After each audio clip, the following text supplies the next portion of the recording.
Request करूंगा कि आज के सेशन को आगे लेके जाएं। मुकेश, ऑल द बेस्ट और बहुत बढ़िया तरीके से सेशन लो और हमें सबको एड्रेस करो। तो वेलकम मुकेश टू एक से अनेक। Please start. सर बहुत बहुत धन्यवाद आपका सर, और मैं सर सादर प्रणाम करता हूं सर आपको सर, और हमारे सभी डायरेक्टर्स को, और मैं सभी सीनियर को प्रणाम करता हूं जिनके मार्गदर्शन से मैं यहाँ तक पहुंच पाया हूं, और आप लोगों के मार्गदर्शन से आज मुझे प्लेटफॉर्म मिला है। और सच मायने में देखा जाए तो एक मिनट के लिए सोचने का विषय था मेरे लिए कल, अगर मेरा नाम जैसे ही ग्रुप में डाला गया कि कल का स्पीकर रहेंगे मुकेश कुमार साहू जी, तो सच बताऊं सर मैं कल रात भर सो नहीं पाया ठीक ढंग से, क्योंकि ऐसा मौका इस प्लेटफॉर्म के माध्यम से मुझे मिल पाना मेरे लिए बहुत सौभाग्य की बात है। और मैं अपने सारे सीनियर्स और सारे डायरेक्टर्स और हमारे कंपनी के सभी जितने भी लोग हैं, Natarajan sir, Gopal sir, Indra sir, जितने भी लोग हैं जिनका नाम नहीं ले पा रहा हूँ, सभी को मैं धन्यवाद देता हूँ कि आप सभी के एकजुटता की वजह से और आप सभी के मार्गदर्शन की वजह से मैं यहाँ तक पहुँच पाया। और थैंक यू बोलना चाहता हूँ सर, आपने मुझे ये प्लेटफॉर्म दिया। तो शुरुआत करता हूँ वो फोटोग्राफ से सर, जिसको मैं भूल नहीं सकता। मैं पहली बार सर यहाँ गया हुआ था स्टार क्रूज में, जब मैं फ्रेशर था। मैं सिर्फ 7 की टीम खड़ा किया था, एक ऑफर आया था जिसमें अचीवमेंट किया था, ये मेरी सीट मेमोरी है। इसके पहले सर मैं रायपुर में एमआर का काम करता था श्रीसन फार्मा कंपनी में। मैं एक छोटा परिवार से हूँ, कोई मेरा परिवार बड़ा नहीं है, मेरे घर में कुछ भी नहीं था।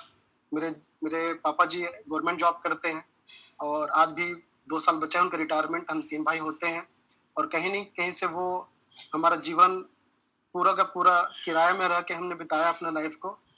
और मुझे रास्ता मिल नहीं पा रहा था कि मैं अपने जीवन में करूं क्या। और इसी बीच में मुझे पापा जी ने गांव से रायपुर भेज दिया था पढ़ाई करने के लिए, साइंस कॉलेज रायपुर छत्तीसगढ़ में। और जैसे ही पढ़ाई कंप्लीट हुआ, मैं रास्ते पे ढूंढ रहा था कि भाई मैं कुछ ऐसा काम करूं ताकि मैं अपने पिताजी को कुछ बोझ न दूं, अपना पॉकेट मनी खुद से निकालूं। इसी बीच में मैं एमआर का जॉब ज्वाइन किया था और उसी के माध्यम से मैं अपना जीवन यापन करता था। और मेरे पिताजी को प्राउड था कि चलो कुछ तो कर रहे हैं। साथ साथ में गवर्नमेंट जॉब की तैयारी भी लगा हुआ था कि मैं कहीं पीएससी फाइट करके तहसीलदार बन जाऊं या कलेक्टर बन जाऊं, ऐसा मेरा सोच था। लेकिन कहीं न कहीं से वहां से पूरा नहीं हो पाया। इसी बीच में मुझे सेफ सॉफ्ट कंपनी मिला और मुझे बताया गया कि ये माध्यम है जिस माध्यम से आपके सपने पूरे हो सकते हैं। सपने तो बहुत थे, बहुत सारे मन में ख्याल आता था कि मैं कभी करोड़पति बन पाऊंगा नहीं बन पाऊंगा, मैं कभी अच्छा प्लेटफॉर्म पाऊंगा कि नहीं पाऊंगा। तो शायद ये प्लेटफॉर्म मुझे मिला मेरे सोच के हिसाब से। और मैं पहली बार अचीवमेंट करके गया था सर यहाँ पे क्रूज में, जहाँ मैं पहली बार आप सभी से मुलाकात किया था। और ये फोटोग्राफ से सर इसमें मैं आगे बैठा हूँ सर, आपके नीचे में ही बैठा हूँ सर। और मुझे आप लोगों को देख के ऐसा लगा कि वाकई में प्लेटफॉर्म है जहाँ से मैं जिंदगी वाकई बना सकता हूँ। और यहाँ से मैंने सोच बना लिया कि भाई मैं जीवन में कभी छत्तीसगढ़ से बाहर निकला नहीं था, लेकिन सेफ साहब की बदौलत मैं गोवा गया, मुंबई गया, फिर वहां पर क्रूज में बैठा। कभी जानता नहीं था कि इतना बड़ा क्रूज होता है। छोटा सा नाव के बारे में सुना था लेकिन देखा भी नहीं था मैं कभी जीवन में। और पहली बार में इतना बड़ा क्रूज में बैठा सेफ साहब के देन से। और उसके बाद में मेरे लाइफ में चेंज आया। 2008 में एक फंक्शन हुआ था जहाँ पे मैं सिल्वर था और मेरे टीम से 3 लोग गए हुए थे, जिसका नाम है इंद्रधनुष, जो मैं फोटोग्राफ्स आपको शेयर कर रहा हूँ।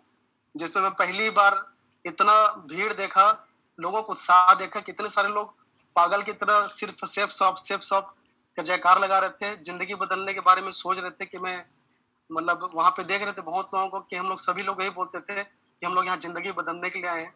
और मैं इस इंद्रधनुष को जब शुरुआत हुआ, जब हमारे ऑनरेबल डायरेक्टर्स लोग स्टेज पे आए, वो मोमेंट मेरे लिए बहुत टच फीलिंग मोमेंट था। साथ में जितने भी लीडर्स थे वहां पे, जैसे कि संजय कटोच सर, जूड फर्नांडिस सर, जिनको मैं प्रणाम करता हूँ, धन्यवाद देता हूँ कि उनकी सोच यहाँ तक हमको लेके आई। साथ में मैं मतलब हमारे senior Sanjay Jain sir, Raju Chaturvedi sir को मैं प्रणाम करता हूँ, जिनके बदौलत आज पूरा हमारे सेफ शॉप में एक नया संचार हुआ है सक्सेस का, सफलता का। और मैं धन्यवाद देना चाहता हूँ हर्ष बिल्ला सर, दीपक बिल्ला सर को।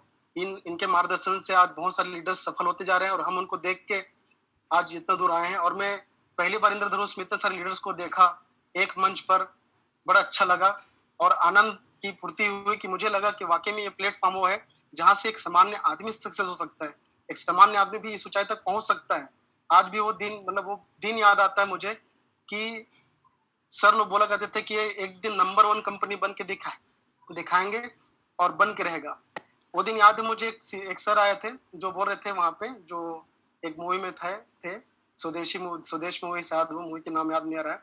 वो बोले थे कि हमारा सिक्योर लाइफ कंपनी का, सेफ सब कंपनी का आज 7.5 ही गुजर चुका है, अब अच्छे दिन आने वाले हैं।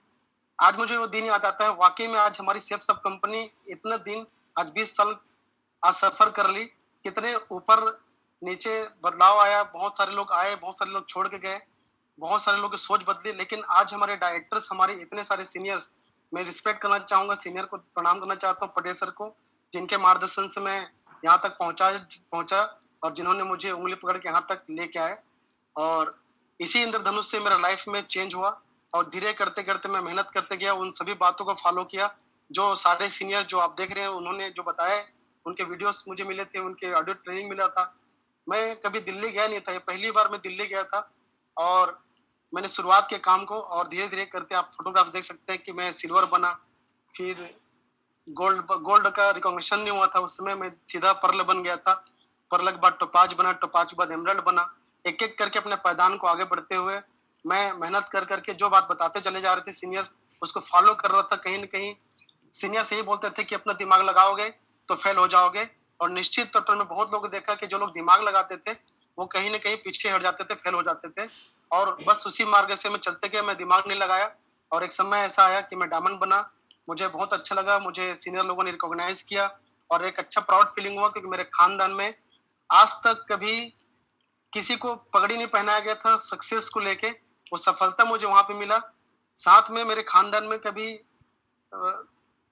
कार देखे नहीं थे हम लोग, कभी हमारे पूरे खानदान में कोई कार नहीं था, ना कोई लाइफ स्टाइल था। वो सेफ शॉप के बदौलत हमें लाइफ स्टाइल मिला। और मुझे पता नहीं था कि हमारे कंपनी विनस भी होता है, मरकरी होता है। अचानक एक दिन हमारे कंपनी से वेबसाइट में डिस्प्ले हुआ कि रिकॉग्निशन आगे बढ़ते हुए क्रम में दिखाया, तो उस समय मैं विनस रिकॉग्निशन में था। और 2013 में मैं डायमंड बन चुका था, 2017 में मैं विनस बन चुका था, और लगभग 30 साल की उम्र तक मैं अपने सपनों को पूरा कर चुका था। 28 साल की उम्र में डायमंड बन गया था और 30 साल की उम्र तक मैं सेफ शॉप के माध्यम से अपनी मर्सिडीज कार ले लिया था। 2016 मर्सिडीज कार लिया था मैं, और आज इस बिजनेस के माध्यम से एक अच्छी जिंदगी जी रहा हूँ। और ऐसे करते करते मरकरी लीडर भी बन चुका, मैं मरकरी काउंसिल भी अचीवमेंट कर दिया।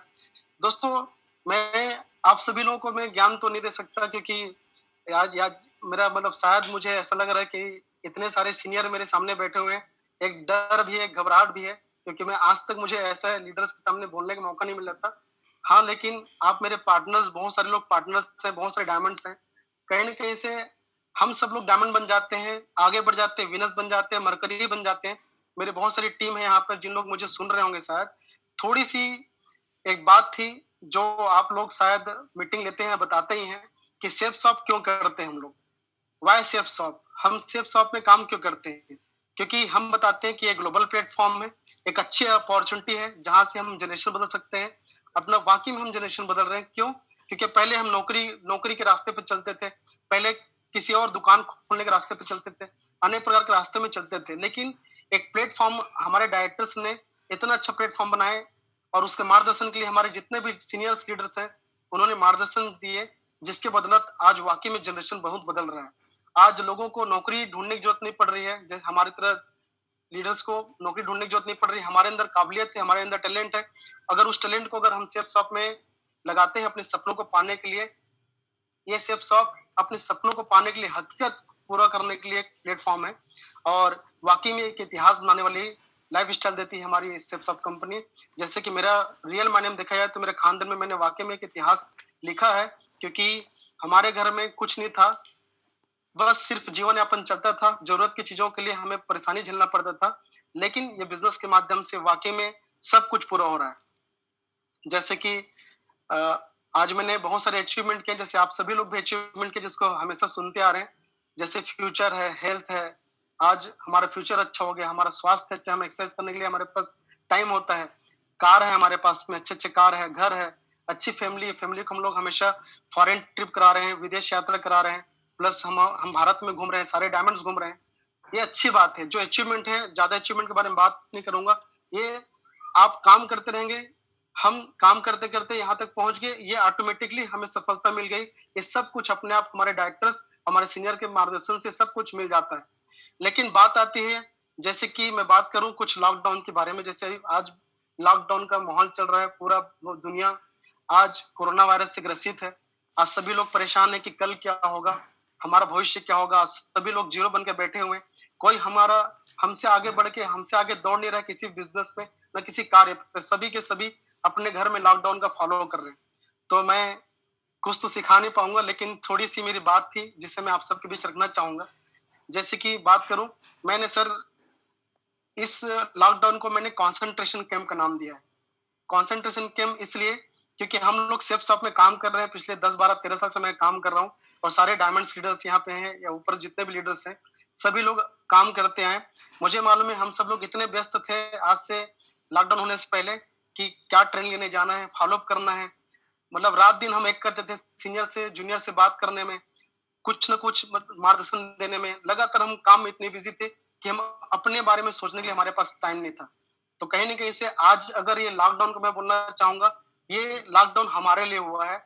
हम इसे कंसंट्रेशन कैंप की तरह अगर अपने आप को डेवलपमेंट करने के लिए, अगर सारे डायमंड लीडर्स या फिर जितने भी एमरल्ड एंड एबो लीडर्स हैं, या जितने भी लीडर्स हैं जिन लोग अपनी टीम को लीडिंग कर रहे हैं, अगर वो इस समय को अपने अंदर, अपने आप को कंसंट्रेशन कैंप के अंदर लाके बदलाव लाने की कोशिश करें। किस चीज में बदलाव करना है? अपनी पर्सनालिटी के अंदर, कि भाई मैं कैसे बोलता हूँ, चलो अच्छी किताब पढ़ लेता हूँ, चलो जितने पुराने हमारे ओल्ड फंक्शंस हैं उसके अभी देखने टाइम मिला हमको, हम बहुत सारे वीडियोग्राफ्स बना कर रखे हैं, बहुत सारे ऑडियोग्राफ्स हमारे पास है जो शायद हम सुन नहीं पाते टाइम की पाबंदी की वजह से, जिसके लिए हमें मौका मिला है। हम उसे देख सकते हैं, पुरानी चीजों को याद कर सकते हैं, जिससे पता चलेगा कि हम क्या क्या करते थे, जिससे हम लेके यहाँ तक इतने दूर तक पहुंच पाए, तरक्की कर पाए। कम्युनिकेशन करना चाहिए हमारे टीम के साथ में। जैसे बहुत सारी हमारी टीम है, हम कभी कभी लीडर बन जाते हैं, डायमंड बन जाते हैं, आगे लीडर बन जाते हैं, लेकिन हम अपनी टीम के लोगों से ज्यादा बात नहीं कर पाते। हमें इस लॉकडाउन के दौरान इस कंसंट्रेशन कैंप में मुझे लगता है कि जितना दूर हो सके, जितना ज्यादा टीम से बात कर सके, उतना ज्यादा बात करने के लिए टाइम निकालना चाहिए। हमारी टीम में अच्छे अच्छे टैलेंटेड लोग होते हैं जिससे हम पहचान नहीं पाते हैं, शायद इसलिए क्योंकि हम उसको टाइम नहीं दे पाते। तो अच्छा वक्त हो सकता है कि हमारी टीम के लीडर्स के नाम लिख के हम उससे बात करके, 2 मिनट बात करके उनको पुशअप कर सकते हैं कि भाई आप भी इस लॉकडाउन के दौरान ये काम कीजिए, अपने अंदर पर्सनालिटी डेवलपमेंट करने के लिए कुछ कुछ रूल्स है, उसको कुछ कुछ हमारे पास टिप्स उसको उपयोग में लाइए। और सेल्फ डेवलपमेंट, अगर हम अपने अंदर सेल्फ डेवलपमेंट, जैसे मैं खुद यहाँ पे आज 30 दिन से घर पे बैठा हूँ, लेकिन 30 दिन में मैं अपने आप अंदर कोशिश कर रहा हूँ कि मैं सेल्फ डेवलपमेंट करने की कोशिश कर रहा हूँ, एक्सरसाइज कर रहा हूँ, अच्छी किताब पढ़ रहा हूँ, अपने फैमिली को 4-5 घंटे टाइम देता हूँ, उनके साथ एंजॉय करता हूँ, अच्छी मूवीज देखता हूँ, अच्छे वीडियोग्राफ्स देखता हूँ, ताकि मैं भी मोटिवेट हो सकूं, मैं भी अपनी टीम को क्या देख सकता हूँ उसके लिए मैं अपने आप को डेवलपमेंट करता हूँ। साथ में आने वाले फ्यूचर में जैसे लॉकडाउन खत्म होगा, फिर मैं अपनी टीम में क्या क्या डेवलपमेंट कर सकता हूँ जिससे मेरी टीम के लोग तरक्की कर सके, उन चीजों को लेकर मैं कॉन्सेंट्रेशन कैंप में हूँ। और शायद हो सके आप सभी लोगों को भी मैं बोलना चाहता हूँ, आप भी कॉन्सेंट्रेशन कैंप में लग जाइए, बहुत अच्छा होगा। और आप out of the comfort zone, एक चीज है जो हमारे टीम में होती है, चाहे एमरल्ड, रूबी, डायमंड बनने के बाद एक चीज होती है कि पैसे आने के साथ लोगों के अंदर में वेनिटी, मतलब घमंड आ जाता है, घमंड हो जाता है लोगों को। साथ साथ में लेजीनेस, मतलब आलसीपन आ जाता है कि मेरे पास पैसा तो है, घर में ज्यादा आराम करने लग जाते हैं, टाइम को ध्यान नहीं देते हैं, टाइम की पंक्चुअलिटी खत्म हो जाती है, लेट से ट्रेनिंग में आते हैं, लेट से लीडर्स लोगों को अपने साथ बिजनेस में बताने के लिए लेट करते हैं, सिटी बिल्ड करने लेट करते हैं, लीडर डेवलपमेंट ट्रेनिंग लेट करते हैं। तो मैं बोलना चाहता हूँ कि लीडर बनने के साथ साथ कभी भी जीवन में घमंड नहीं आना चाहिए, और कभी भी जीवन में आप कितने भी सक्सेस हो जाएं, अगर आपके अंदर में लेजीनेस ना हो, आपके अंदर हमेशा आपको कंफर्ट जोन से बाहर निकल के अगर आप मेहनत करने के लिए दौड़ेंगे, तो अपने लेजीनेस को खत्म करना पड़ेगा, तभी जाके हम आगे बढ़ पाएंगे। साथ में बात करूंगा कंट्रोल, किस चीज में कंट्रोल करना है। आज के दौर ऐसे चल रहा है कि कोरोना वायरस फैला हुआ है, तो हमारे अंदर नियंत्रण करना जरूरी है। अगर हम अपने नियंत्रण, हमको सिर्फ नहीं हमारी टीम को नियंत्रण करना है, क्योंकि हम चाहते हैं कि सेफ शॉप जितने भी लीडर से सेफ शॉप एसोसिएट हैं, किसी को भी ये प्रॉब्लम ना हो, किसी के अंदर में तकलीफ ना आए कोरोना को लेके, सभी के मन से डर को निकालना है और सभी को नियंत्रित करना, बाहर निकलने से सबको घर के अंदर रह के अपने अंदर बदलाव करने के लिए प्रेरित करना है। और आती है लास्ट में एक रिस्पॉन्सिबिलिटी, जवाबदारी। हम सभी लीडर की जवाबदारी ये है कि अगर हम यहाँ तक पहुंच गए, हम आज पैसे कमा रहे हैं, हमारे आज सपने पूरे हो गए, किन किन बातों को हम फॉलो किए तो सक्सेस हुए हैं, इन बातों को हम जवाबदारी के साथ अपने लीडर्स को ये भली भांति से बताएं कि भाई आओ मिल के काम करते हैं, आपकी जवाबदारी मेरी है। आप सक्सेस हो गए तो मैं सक्सेस हो गया। मैं ये मानता हूँ कि मेरी सफलता नहीं है जब तक मेरी टीम के दोनों तरफ से जितनी भी टीम है सभी लोग सक्सेस नहीं होंगे, जिनकी चाहत है आगे बढ़ना, अगर वो सक्सेस नहीं होंगे तब तक मेरी जिम्मेदारी खत्म नहीं होती। साथ में आगे एक लास्ट में एक स्लाइड दिखाना चाहता हूँ। आज का निर्णय कल की ही वास्तविकता है, बस वास्तविकताएं हैं। जैसे कि बात बताऊं, लीडरशिप को बाहरी शक्तियों के हवाले ना करें। हम लीडिंग तो करते हैं, लीडर तो बन जाते हैं, लेकिन कहीं ना कहीं हम अपनी बाहर की शक्ति फालतू चीजों में लगा देते हैं। हमें अपनी टीम में अपनी शक्ति को हमारी टीम में पूरी ताकत लगानी चाहिए।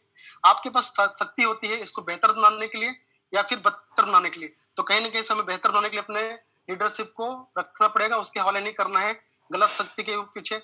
हमारे लीडरशिप को सीमाओं के हवाले ना करें, किसी की सीमा में नहीं बांधना है हमें तरक्की की ओर आगे बढ़ना है। हमें बांधने नहीं कि मैं यहाँ तक जाऊंगा, मैं बस इतने ही काम करूंगा, मैं ये नहीं कर पाऊंगा। हर काम को चाहे सेफ साहब के माध्यम से हो, चाहे हमारे कंपनी के डायरेक्टर चाहे सीनियर के माध्यम से हो, चाहे हमारे जो पार्टनर्स कुछ नहीं कर पा रहे, हम उनका काम को हम खुद कर सकते हैं। उसके बाद बात आती है लीडरशिप को हास्यास्पद बातों के हवाले ना करें। अगर हम एक लीडर अच्छे लीडर बन चुके हैं, अगर हम आगे लीडर बनने जा रहे हैं, हम बहुत अच्छे वक्ता बन रहे हैं, हम अपने टीम के बहुत अच्छा अपने आइडियल बन रहे हैं, तो कहीं ना कहीं हमें ऐसी बातों को नहीं बोलना चाहिए जिससे हमारे टीम, हमारे लीडर्स या फिर कोई दूसरा व्यक्ति हमारी बातों से हंसे। लीडरशिप को कुंठाओं के हवाले ना करें। हम कभी कभी कोई बात को लेके, सीनियर की बात को लेके या फिर किसी जूनियर की बात को लेके खुद कुंठित हो जाते हैं। हम निर्णय नहीं पाते कि भाई मैं क्या बोल रहा हूँ क्या नहीं बोल रहा हूँ, हम कभी उसको हम सही ढंग से बोल नहीं पाते। तो कहीं ना कहीं से इसे भी हमें उसके हवाले नहीं करना है।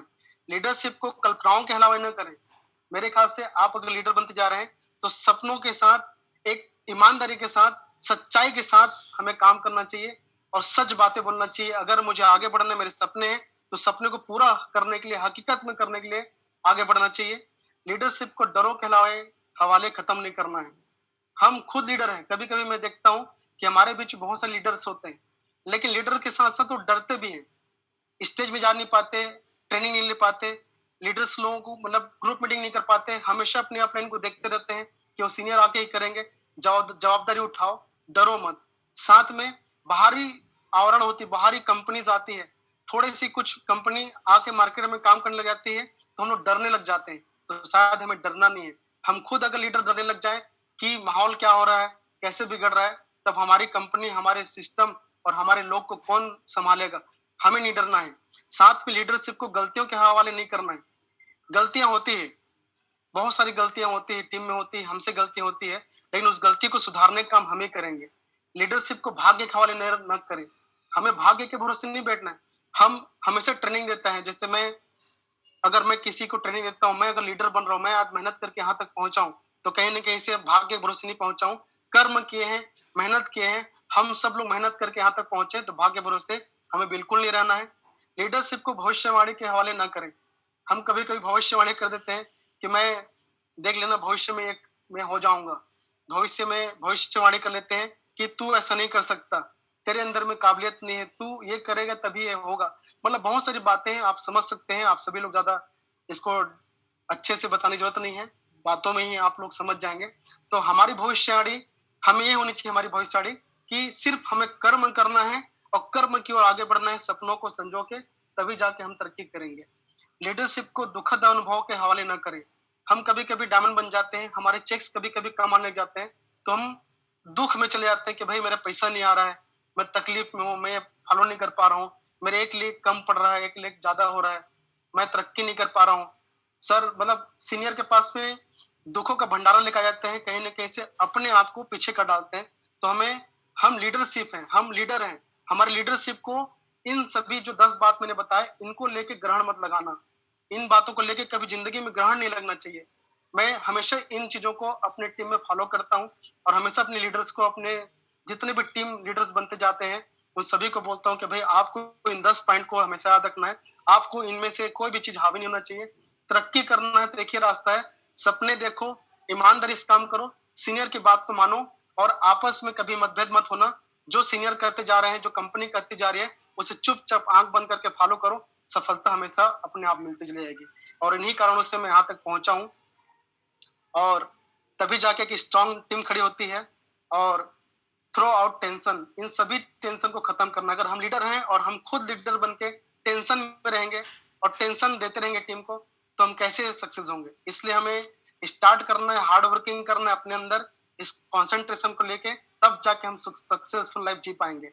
और मैं आप सभी लोगों को ज्यादा बात नहीं बोलूंगा मैं सर, मैं सिर्फ इतनी बोलने के लिए बोलना चाहूंगा। और मैं आप सभी का धन्यवाद देना चाहता हूँ, मैं सभी डायरेक्टर्स का, खासकर रजत वर्मा सर का, जो मुझे इतना अच्छा मौका दिए बोलने के लिए।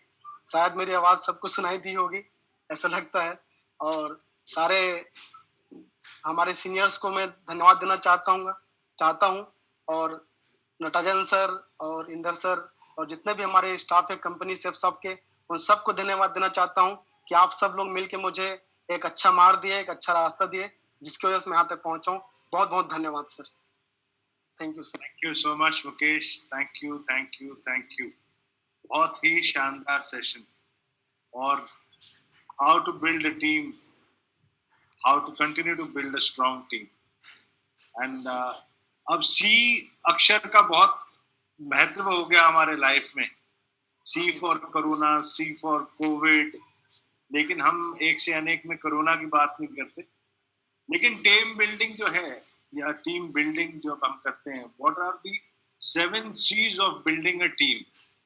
अब मुकेश बता रहे थे तो मैं आपको जरा एक रिवीजन देता हूँ छोटा सा। एक सेशन में मैंने कभी लिया होगा 10-15 साल पहले, लेकिन मैं चाहता हूँ कि आज एक बार रिवाइज करें। इसमें काफी लीडर्स होंगे ऐसे जिन्होंने वो सेशन अटेंड नहीं किया हो। तो एक टीम को बिल्ड करने के लिए 7 C जरूरी है। सबसे पहला C है कोचिंग। आपको अपने टीम को कंटिन्यूसली कोच करना। कोचिंग, ये सारी बातें मैं इसलिए बता रहा हूँ क्योंकि मुकेश ने मेरे को आज रिवीजन दे दिया है टीम बिल्डिंग के ऊपर। दूसरा है character. Don't forget that your character is the character your team will imbibe.